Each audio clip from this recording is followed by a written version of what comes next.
আসসালামু আলাইকুম তোমাদের সবাইকে। ষষ্ঠ থেকে একদম এসএসসি লেভেল পর্যন্ত যে শিক্ষার্থীরা আছো তোমাদের সকলকে জানাই আন্তরিক শুভেচ্ছা ও অভিনন্দন।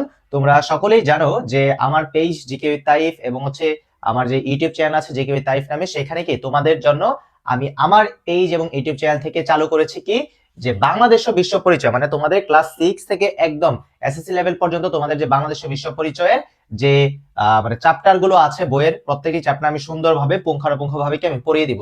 সো আজকে তারই উদ্যোগে আমি ক্লাস 6 বা ষষ্ঠ শ্রেণীর অধ্যায় 3টা, ঠিক আছে, অধ্যায় 3টা আমি তোমাদের সামনে উপস্থাপন করছি। এখন তোমরা বলতে পারো যে ভাইয়া অধ্যায় 3 কেন, অধ্যায় 1 আর 2 কোথায় গেল? ভাইয়া প্রত্যেকটা অধ্যায় তোমাদের আমি আলোচনা করব, ঠিক আছে, প্রত্যেকটা অধ্যায় আলোচনা করব।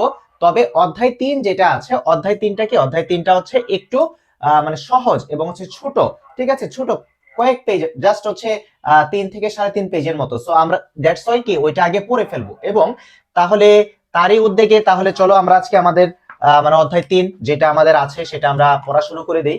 তাহলে আমরা যেটা করব, আমরা এই যে বইটা যে আছে, বইয়ের লাইন টু লাইন, বইয়ের লাইন টু লাইন, এবং এই যে আমি কিন্তু লাল কালি দিয়ে কিন্তু লিখে রাখছি যে তোমাদের কাছে যে ওয়ার্ড গুলো বা যেই শব্দগুলো কি কঠিন মনে হতে পারে সেগুলো যেন কঠিন না লাগে, আমি একদম ভেঙে ভেঙে তোমাদেরকে পড়িয়ে দিব এবং গুছিয়ে দিব বিষয়টা। তাহলে চলো আমরা শুরু করি। যে আমাদের চ্যাপ্টারটার নাম কি, বাংলাদেশের সংস্কৃতি ও সমাজ। আমি তোমাদেরকে একদম লাইন টু লাইন পড়ে পড়ে আমি বুঝিয়ে দিব, কোনো টেনশনই নেই। তাহলে বলছে যে সৃষ্টির শুরু থেকে, হ্যাঁ, সৃষ্টির শুরু থেকে মানুষ প্রকৃতি ও পরিবেশকে কাজে লাগিয়ে নিজের প্রয়োজন মিটিয়েছে। তাহলে একদম পৃথিবী সৃষ্টির মানে শুরু থেকে মানুষ কি করেছে, মানে নেচার যে আছে বা প্রকৃতি আছে, প্রাকৃতিক বিভিন্ন কিছু তারা ইউজ করে এই প্রকৃতিটাকে বা পরিবেশের বিভিন্ন অংশকে তারা কি ইউজ করে তাদের জীবনে কাজে লাগিয়েছে। এক টুকরো পাথর বা একটি গাছের ডাল হয়ে উঠেছিল পশুর হাত থেকে নিজেকে বাঁচানোর হাতিয়ার। আচ্ছা, আদিমকালে যখন মানুষজন বসবাস করত এই প্রকৃতির কোলে, যখন তারা থাকতো, তাদের তো কোনো বাসা বাড়ি ছিল না, তখন একটা ভয় ছিল তাদের। একটা ভয় ছিল কি নিয়ে? তাদের ভয় ছিল হিংস্র জীবজন্তু নিয়ে, ঠিক আছে, তাদের ভয় ছিল কি নিয়ে? হিংস্র জীবজন্তু নিয়ে। কারণ তারা যেহেতু বন জঙ্গলে থাকতো, সো যে কোনো সময় তাদের আক্রমণ হতে পারতো। দ্যাটস ওয়াই তাদের একটা পাথর হোক বা একটা ছোট বিশাল বড় একটা কোনো বস্তু হোক, সবকিছুই কি তাদের কি ছিল? হাতিয়ার ছিল। প্রকৃতিকে এমন ভাবে কাজে লাগানোর ক্ষমতা মানুষকে দিয়েছে সংস্কৃতি, ঠিক আছে। তাহলে এই যে আমরা যে আজকে চ্যাপ্টারটা যে পড়তেছি বাংলাদেশের সংস্কৃতির সমাজ, তাহলে প্রকৃতি যে বিভিন্ন উপাদান আছে এইগুলো মানুষ যে ব্যবহার করে, এইটা ব্যবহার করার কি বলা যায়, ক্ষমতাটা দিয়েছে কি মানুষকে? সংস্কৃতি দিয়েছে, যা অদ্যাবধি পর্যন্ত, মানে কি অদ্যাবধি চলমান রয়েছে। অদ্যাবধি শব্দটা অর্থ কি? যে আমরা যদি একটু দেখি যে অদ্যাবধি চলমান রয়েছে, অদ্যাবধি। আচ্ছা, এই যে বলছে না যে অদ্যাবধি চলমান রয়েছে, এইটা মানে এখন পর্যন্ত, মানে বর্তমান সময় পর্যন্ত কি এটা চলমান রয়েছে এবং কি এটা সামনের দিকেও চলমান থাকবে। ওকে, তারপর বলছে মানুষ বুঝতে পারলো সমাজবদ্ধ হয়ে একত্রে থাকলে টিকে থাকার এই লড়াই আরো সুদৃঢ় হবে। তাহলে সুদৃঢ় মানে কি? সুদৃঢ় মানে কি? মজবুত হবে, আরো শক্তিশালী হবে একত্রে একসাথে বসবাস করলে। তাই সমাজকে সংগঠিত করার উদ্দেশ্যে তৈরি হয় নানা নিয়ম কানুন, যা ধীরে ধীরে অর্থনীতি, রাজনীতি, সংস্কৃতিতে কি রূপ দিল। সমাজের মানুষের আনন্দ, বিনোদন ও কল্যাণের জন্য তৈরি হলো কি সাহিত্য, গান, শিল্পকলা। তাহলে প্রশ্ন আসতে পারে যে বলতে পারে মানুষের আনন্দ, বিনোদন এবং কল্যাণের জন্য তৈরি হলো কি? তাহলে কি সাহিত্য, গান আর কি শিল্পকলা। কারণ এই যে বইয়ের লাইন টু লাইন যখন আমি রিডিং করব তখন আমার কি কি কাজ হবে? একটা হচ্ছে শর্ট কিউ বা এসকিউ তে আমাকে হেল্প করবে, শর্ট কোয়েশ্চেন, ঠিক আছে, শর্ট কোয়েশ্চেন বা এসকিউ তে আমাকে হেল্প করবে, আমাকে এমসিকিউ সলভ করতে হেল্প করবে, আমাকে সিকিউ নিজের মতো করে লিখতে। এই যে আমি যে তোমাকে কথাগুলো বলছি, বুঝিয়ে দিচ্ছি, এই কথাগুলো তুমি যদি আত্মস্থ করে সেগুলো যদি তুমি ধারণায় লিখতে পারো তাহলে কিন্তু তুমি একটা ভালো মার্কস পাবে, যদি বইয়ের আদলে তুমি সেভাবে লিখতে পারো। তারপর দেখো কি বলেছে এখানে, ফলে রচিত হলো সংস্কৃতির বস্তুগত ও অবস্থাগত রূপ। আমরা একটু পরে জানতে পারবো যে সংস্কৃতির যে দুটি উপাদান আছে, একটা বস্তুগত আর একটা অবস্থাগত, এই বিষয়গুলো কি আমরা একটু পরে জানবো। ওকে, তাহলে এখানে পাঠ একে আমরা চলে আসছি। বলছে কি সংস্কৃতির ধারণা। আচ্ছা, সংস্কৃতি আসলে মানুষের জীবনধারা। তাহলে প্রশ্ন আসতে পারে মানুষের জীবনধারা কোনটি? সংস্কৃতি বা সংস্কৃতি কি? এক কথায় কি মানুষের জীবনধারা। সংস্কৃতির মাধ্যমে মানুষের জীবনযাপনের প্রতিচ্ছবি প্রকাশ পায়। তাহলে সংস্কৃতির মাধ্যমে কি মানুষ যে জীবনযাপন করছে বা বসবাস করছে সেই প্রতিচ্ছবি বা কিভাবে সে বসবাস করছে সেই বিষয়টাকে প্রকাশ পায়। মানুষ তার অস্তিত্ব রক্ষার জন্য সমাজ জীবনে কোনো উদ্দেশ্য সাধনের লক্ষ্যে যা কিছু চিন্তা ও কর্ম করে তাই তার সংস্কৃতি। তাহলে এই যে একটা আমরা একটা প্রশ্ন পেয়ে গেলাম, আমরা একটা প্রশ্ন পেলাম, একটা 1 নম্বর একটা প্রশ্ন পেলাম যে সংস্কৃতি কি। এই চ্যাপ্টারে খুব গুরুত্বপূর্ণ একটা প্রশ্ন যে সংস্কৃতি কি, এটা সংজ্ঞা হিসেবে কিন্তু আসতেই পারে। সংস্কৃতি কি এটা আন্ডারলাইন করে ফেলবা যে কি এই যে মানুষ তার অস্তিত্ব রক্ষার জন্য সমাজ জীবনের কোনো উদ্দেশ্য সাধনের লক্ষ্যে যা কিছু চিন্তা ও কর্ম করে, ঠিক আছে, যা কিছু চিন্তা মানে ভাবি বা হচ্ছে কর্ম করে মানে কাজ করে, সেটাই কি তার সংস্কৃতি। ওকে, যেমন বেঁচে থাকার জন্য মানুষ খাদ্য গ্রহণ করে, সেই খাদ্যকে যখন বিভিন্ন প্রণালীতে রান্না করে এবং সুন্দরভাবে সাজিয়ে পরিবেশন করে, তখন সেটা হয়ে যায় মানুষের কি সংস্কৃতি। ওকে, মানুষ যখন লিখতে শিখলো তখন প্রথমে পাথরে খোদাই করে লিখে রাখতো, অথবা গাছের ডালপালায় কি লিখে রাখতো, ঠিক আছে, বা গাছের বাকলে তারা লিখে রাখতো যখন তারা লেখা শিখে। তারপর যখন কাগজ আবিষ্কার হলো, কাগজ আবিষ্কারের পর, কাগজ আবিষ্কার করে কারা? চীনারা কাগজ আবিষ্কার করে। কাগজ আবিষ্কার করলো তখন কালিতে পাখির পালক ডুবিয়ে লিখতো, ঠিক আছে, এরকম ছিল যে এটা যদি কালি হয়, এটা যদি পালক হয়, এইভাবে নিয়ে নিয়ে ডুবিয়ে ডুবিয়ে তারপর এইভাবে লিখতো। ধীরে ধীরে মানুষ কলম তৈরি করে কাগজের উপর লিখলো। তাহলে একটা সময় কি মানুষ কলম তৈরি করে ফেললো এবং কি তখন তারা কাগজের উপর লিখলো। এরপর আবিষ্কার হলো কি টাইপরাইটার। টাইপরাইটারের মাধ্যমে তারা লেখালেখি শুরু করলো এবং সর্বশেষ কম্পিউটার আবিষ্কার করলো।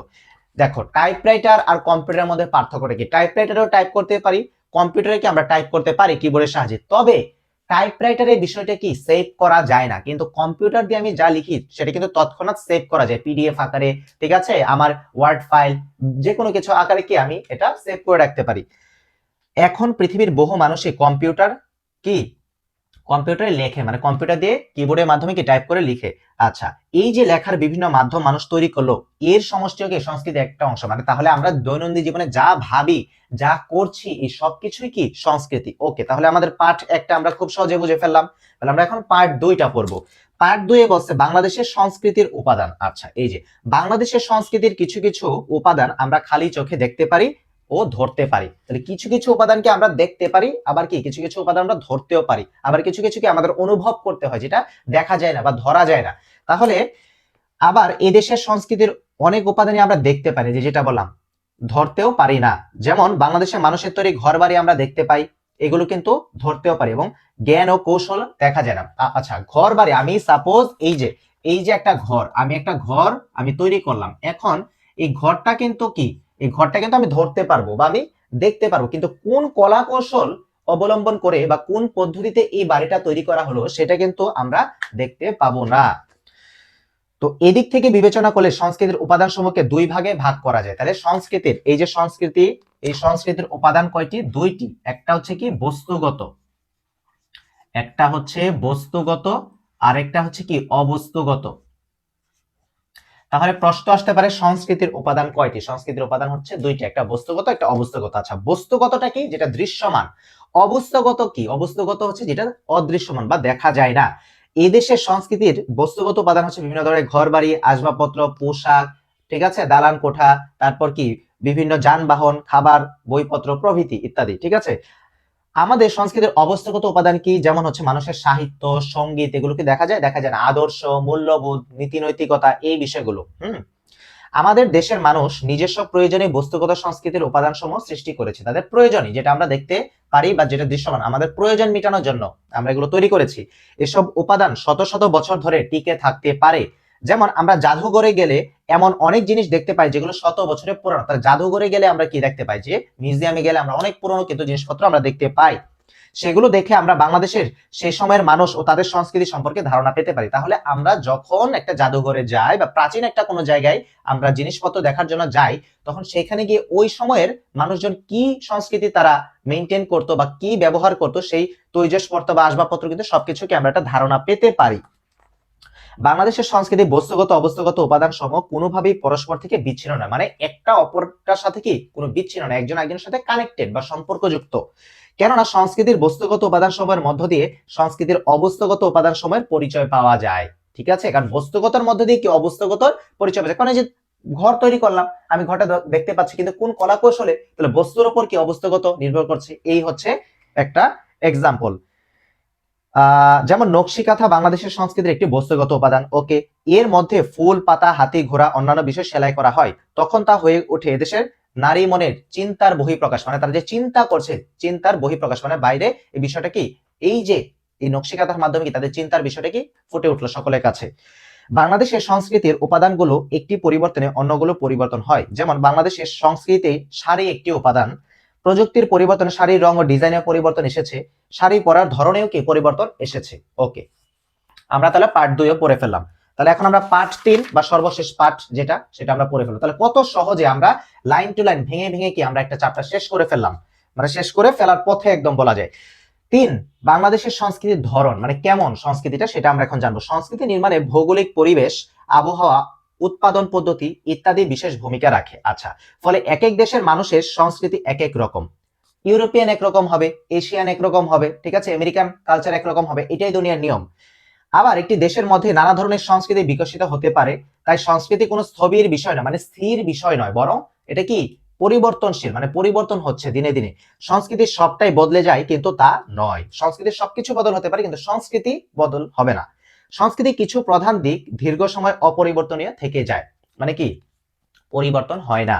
পেশা, লিঙ্গ, বয়স, স্থান, উৎপাদন পদ্ধতি, ধর্ম, শিক্ষা ইত্যাদি নানা বৈশিষ্ট্যের ভিত্তিতে কি একটি দেশের মানুষের সংস্কৃতি চর্চা হতে পারে। ওকে, যেমন গ্রামীণ সংস্কৃতি ও শহরের সংস্কৃতির মধ্যে পার্থক্য রয়েছে, অবশ্যই থাকবে।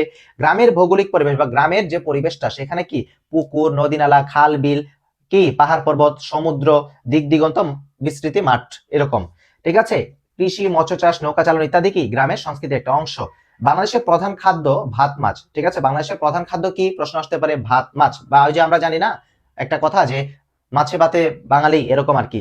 এখন গ্রামের খাদ্যাভ্যাসের অবিচ্ছেদ্য অংশ, মানে কি যা আলাদা করা যায় না। এই যে ভাত মাছ, এটা কি গ্রামের মানুষের সাথে একটা অবিচ্ছেদ্য অংশ, মানে পরস্পর যুক্ত, মানে আলাদা করা যায় না। যা জারি সারি বাউল, ভাওয়াইয়া, ঠিক আছে, ভাটিয়ালি, মুর্শিদি, বারো মাইশা, গম্ভীরা ইত্যাদি এক এক অঞ্চলের বিভিন্ন রকমের গান। এগুলা আঞ্চলিক গানে ফুটে উঠেছে মানুষের হাসি, কান্না, সংস্কৃতির বিভিন্ন ইতিহাস বা বিভিন্ন উপাদান। গ্রামের মেলায় ও বিভিন্ন অনুষ্ঠানে পালা গান, যাত্রা গান, কবি গান, কীর্তন গান, মুর্শিদি গান ইত্যাদি গাওয়া হয়। অন্যদিকে শহরের ভৌগোলিক পরিবেশ, যান্ত্রিক জীবন ইত্যাদি গড়ে তুলেছে কি শহরের সংস্কৃতি।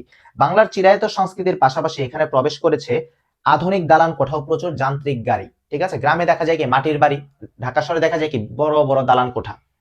বিশ্বায়নের প্রভাব শহরে বেশি, ঠিক আছে। গ্লোবালাইজেশন যেটা আর কি, মানে বিশ্বায়নের প্রভাব, একজন একজনের সাথে কানেক্টেড হওয়ার যে ব্যাপারটা, এইটা কোথায় সবচেয়ে বেশি বিশ্বায়নের প্রভাব বেশি, কোথায় শহরে জীবনে বিশ্বায়নের প্রভাব বেশি। একইভাবে বিভিন্ন পেশার মানুষ গড়ে তোলে বিভিন্ন সাংস্কৃতিক ধারা। উৎসব পার্বণ পালনে বা মানে বিভিন্ন উৎসব অনুষ্ঠানে পালনে নিম্নবিত্ত, মধ্যবিত্ত, উচ্চবিত্ত সকলের মধ্যে কি পার্থক্য লক্ষ্য করা যায়। নারী পুরুষের পোশাক, জীবনাচার, চিন্তা ভাবনারও পার্থক্য রয়েছে শহরের জীবনে। আদিকাল থেকে বিভিন্ন ভাষাগোষ্ঠীর শব্দ ভান্ডারের সমন্বয়ে গড়ে উঠেছে আমাদের ভাষিক সংস্কৃতি। ভাষিক সংস্কৃতি মানে কি, মানে ভাষা ভিত্তিক যে সংস্কৃতি, আমরা কথা বলি, যে এক এক অঞ্চলে এক এক রকমের কথা বলি, ঠিক আছে, এগুলো কিন্তু কি সংস্কৃতির একটা অবিচ্ছেদ্য অংশ। অস্ট্রো এশীয়, দ্রাবিড়ীয়, তিব্বতী, বর্মী, বর্মী মানে কি মিয়ানমারের পূর্ব নাম, তারপর ইন্দো ইউরোপিয়ান ইত্যাদি ভাষা পরিবার মিলে আমাদের ভাষারীতি তৈরি হয়েছে। যেমন পরবর্তীকালে উলন্দাজ মানে ডাচ বা বর্তমানে যারা নেদারল্যান্ডস এর অধিবাসী, পর্তুগিজ পর্তুগালের অধিবাসী, ফরাসি ফ্রান্সের অধিবাসী, ঠিক আছে, ইংরেজ ঔপনিবেশিক শাসকদের কাছ থেকে আমাদের ভাষা গ্রহণ করেছে অনেক শব্দ ও রীতি। তাহলে আমাদেরকে কিন্তু এই ভারতীয় উপমহাদেশে অনেকে শাসন করে গিয়েছে, উলন্দাজরা, হ্যাঁ, ফরাসিরা, তারপর হচ্ছে কি পর্তুগিজরা, এবং সর্বশেষ ইংরেজরা প্রায় 200 বছর আমাদেরকে কি শাসন করেছে, শাসন ও শোষণ করেছে। সামগ্রিক বিচারে বাংলাদেশের সংস্কৃতি অতি প্রাচীনকাল থেকে মানবতাবাদী, যা পূর্ববর্তী পাঠে জেনেছি, মানে আগের অধ্যায়ে যখন আমরা পড়বো তখন এটা নিয়ে হয়তো একটু আমরা হিন্টস পাবো। তাহলে মানবতাবাদী কথাটা মানে কি, মানে যুক্তি সম্পন্ন বা যুক্তির অন্তর্ভুক্ত, হ্যাঁ, নানাভাবে এর প্রমাণ আমরা পাই। আচ্ছা, নবান্ন উৎসব মানে নতুন ধান কাটার যে উৎসব, নবান্ন উৎসব যেমন আমাদের চিরায়ত সংস্কৃতি, কৃষি সংস্কৃতি পরিচয়, মানে কি ওই যে চিরচেনা বা আদি যে কৃষি যে আমাদের আছে, সেই কৃষির একটা রূপ, একটা সংস্কৃতির রূপ। গারোদের ওয়ানগালা, ওয়ানগালা গারোদের উৎসব। সাঁওতালদের সোহরাই, তাহলে আসতে পারে গারোদের উৎসবের নাম কি ওয়ানগালা, সাঁওতালদের উৎসবের নাম কি সোহরাই, বা সোহরাই কাদের উৎসব, সাঁওতালদের, এরকম। শহরে আমাদের কৃষি সংস্কৃতির সমান অংশীদার। তাহলে এই যে আমাদের কৃষি সংস্কৃতি যে আছে, এটা কি সমান অংশীদার। ওকে, এরপর আমাদেরকে বলছে মণিপুরী নৃত্য, যেমন সিলেটে মণিপুরীরা থাকে। উত্তরবঙ্গে ক্ষুদ্র নৃগোষ্ঠী ঝুমুর নৃত্য, ত্রিপুরাদের কি বোতল নৃত্য, যেমন কুমিল্লার পূর্ব নাম কি ত্রিপুরা। তোমরা যখন বড় ক্লাসে উঠবা আস্তে আস্তে এগুলো আরো জানতে পারবা, ঠিক আছে। তাহলে বোতল নৃত্য কোথায়, ত্রিপুরাদের ঝুমুর নৃত্য উত্তরবঙ্গে ক্ষুদ্র নৃগোষ্ঠী, এবং মণিপুরী নৃত্য কোথায়, যে সিলেটের অঞ্চলের দিকে। বাংলাদেশের সংস্কৃতিকে সমৃদ্ধ করেছে। আচ্ছা, আমাদের জাতীয় কবি কাজী নজরুল ইসলাম, যিনি কি রণসঙ্গীতের রচয়িতা, উনি কি করতেন, ঝুমুর তালে লিখেছেন অনেক গান। তাহলে অনেক গান কিন্তু উনি লিখেছেন যেগুলো কি ঝুমুর তালে, হ্যাঁ। সুতরাং প্রতিনিয়ত অন্য সংস্কৃতির উপাদান গ্রহণ বর্জন, মানে কি গ্রহণ করলাম একটা অ্যাকসেপ্ট করলাম, একটা রিজেক্ট করলাম, বাদ দিয়ে দিলাম, বর্জন করলাম। পরিমার্জন মানে নির্ভুল করা আর কি, যেটা ভুল ছিল সেটাকে আরো নির্ভুল করা, এবং পরিবর্ধন মানে আরো বর্ধিত করা, কোয়ালিটি কোয়ান্টিটি, ঠিক আছে, সংখ্যার দিক থেকে, তারপর হচ্ছে বিভিন্নগত দিক থেকে কি মানে এটা বাড়ানো। এর মাধ্যমে আমরা আমাদের সাংস্কৃতিক বৈচিত্র্যকে চর্চা করব, আচ্ছা, এবং পরিবর্তনের মধ্য দিয়ে আমাদের সংস্কৃতিকে এগিয়ে নিয়ে যাব। তাহলে এই যে আমরা যে তোমরা যারা ষষ্ঠ শ্রেণীতে আছো, তোমাদের আজকে ক্লাস 6 এর যে এই যে চ্যাপ্টার 3 মানে বাংলাদেশের সংস্কৃতি ও সমাজ, দেখো কত সুন্দর করে তোমাকে রিডিং পড়ে ভেঙে ভেঙে আমি তোমাকে বুঝিয়ে দিলাম।